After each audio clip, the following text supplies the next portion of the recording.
Senator Marco Rubio sits on the Intelligence Committee. He joins us now. Senator, thank you for being here this morning. Thank you. What do you know about whether this administration is planning a preemptive strike on North Korea?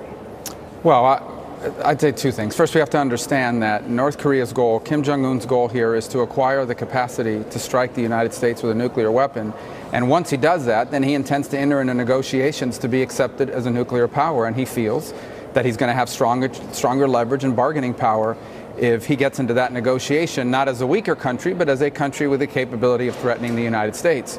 The flip side of it is that it is U.S. policy, which I agree with, that we will never let it get to that point, that we will never allow North Korea to acquire the capability to attack the United States with a nuclear weapon.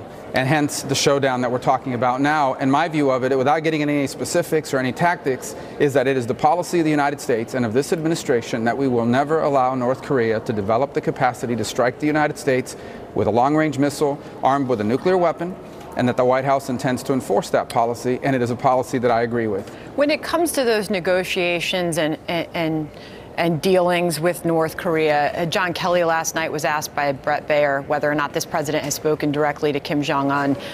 He would not say either way whether he has or has not. The president has been asked that question multiple times and will not confirm whether he has or has not spoken with Kim Jong Un. What does that tell you about whether or not there has been a direct conversation with the leader of North Korea? It doesn't really indicate anything other than I think those negotiations at this stage would probably be irrelevant. Kim Jong Un is a young man who has to figure out how to maintain himself in power as a dictator for another 60 years.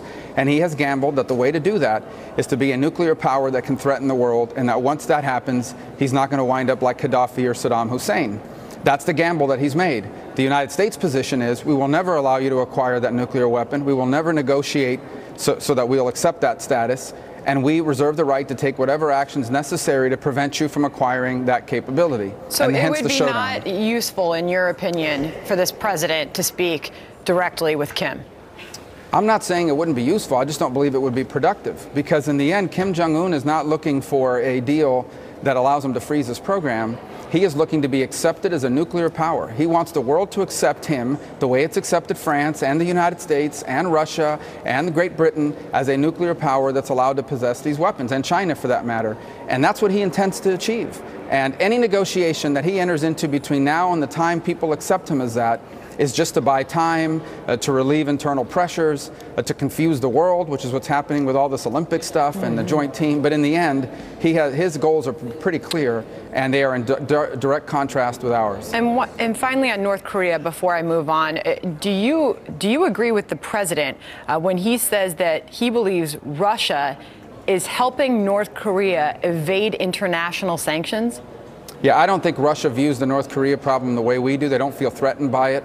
I think they enjoy the fact that it is a geopolitical irritant for the United States and what they believe is to be a distraction. For example, there are a bunch of Korean laborers that Russia's taken in. This is a huge source of revenue. If they shut that down tomorrow, that would be a massive blow to the North Korean regime. So there's no doubt they could be doing more and are not doing more. And so I would agree with his statement. The clock is ticking, as we've been talking about all morning, leading up to this Friday deadline, coming to terms with how to fund the government, immigration reform. Where do things stand this morning right now? What is the possibility of something getting done, Senator? Well, something will eventually get done. I think the question is, what's the possibility of things getting done before 8 a.m. in the morning on Monday, when the government truly restarts in terms of most of our agencies? And the answer is, I don't know. I think it's likelier than not, but between now and then, there'll be a lot of ups and downs. There are a lot of members that view this as the ability to have some leverage in a negotiation for something else that they want, and others who believe, as I do, that the country needs to avoid chaos with so much going on in the world. On the one hand, we're talking about the threat of North Korea, and yet on the other hand, and the world watches these broadcasts, we're talking about shutting down the U.S. government. So when you're abroad watching all this in a moment like this, you start to think, and maybe even miscalculate about the true state of affairs in the United States. And we really can't be projecting an image of chaos. And there are a lot of other things that are already doing that, but this would add to it in a dramatic way. Can I ask about the relationship the president has with your colleague, Senator Lindsey Graham? Politico piece this morning, Trump's on and off again relationship with Graham hits the skids. Obviously, this is a delicate time in Congress, but apparently they at one point had daily phone conversations. Now Graham's direct line, the piece rights to the president has gone quiet. What do you know about what's happened with that relationship? I don't know anything about the relationship. I couldn't comment on it other than what I've read in the press. I just caution everybody, take a deep breath. I mean, it's important for us to understand, and this is not a criticism of you, because we are just in general. A lot of this stuff in the press is covered on an hour-by-hour basis. American politics has always been this way. In a constitutional republic, there are always contentious negotiations. That was true from the Constitutional Convention all the way to the modern day. Imagine if during the Constitutional Convention they had 24-hour news on cable and they had Twitter. Imagine how that would have been covered, because they had some ugly debates in the process of getting to a solution there. So all this drama is irrelevant. What matters is the end product, and between now and the time we get to the end product, there's going to be a lot of public and private posturing. But our job is to make our job, in the words of Senator Kennedy, is not to suck, and that's what we're working on. Nice way to tie that back in here. Another one of your Republican colleagues in the Senate, Jeff Flake, he, speaking of public displays, had a moment on the Senate floor yesterday. He's the outgoing senator, obviously. He chose that moment to compare the sitting president to Joseph Stalin. What did you make of that display of your colleague on the Senate floor yesterday? Well, let me be fair. I've read a couple quick articles. I didn't hear the speech. I like Jeff Flake. He's a friend of mine. I agree with him on a lot of things, or a few things I don't agree with him on. I would argue that he would say that that's not what he meant. But generally speaking, I think we have a free press in the United States, and I think the nature of media coverage in the U.S. has changed. There's no doubt about it. I mean, there's journalism happening, no doubt. There's good journalism happening. Just yesterday, the Miami Herald had a series about, a couple days ago, a series about the way they're using gold, the way to launder money for drug dealers in Latin America. That's great journalism.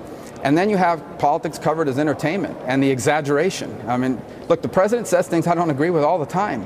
I also think sometimes there's an overreaction and an exaggeration in the press. I mean, look at the stuff about the physical. I mean, you have people on the air diagnosing heart disease that have never even met the president, much less are in any position to diagnose him.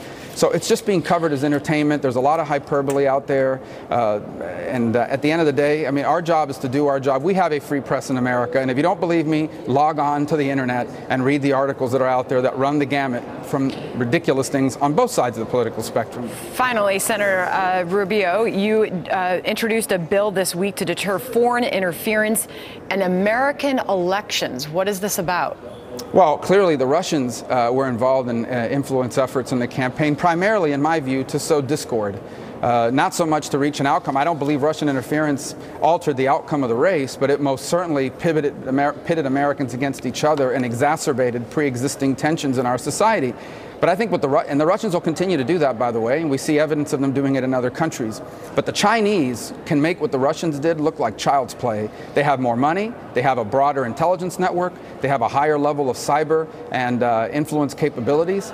And I think smaller countries, by the way, like Iran and even North Korea, have cyber capabilities that could also lend to interference. So I just think moving forward in the 21st century as an open society, this is going to be an ongoing threat to the United States, but by the way, to our allies in Europe. We're seeing evidence of that in the elections in Mexico. So we have to make very clear through a deterrence capability that if you do this to us and we prove it, this is what's going to happen to you. People need to know what the costs and the benefits are, and hopefully the costs outweigh the benefits and they won't do it. All right, Senator Marco Rubio, it is turning out to be quite a week. It's going to potentially be a very long week. Yeah. All right, always good to see you, and thanks for coming on the program. Thanks. Good stuff there.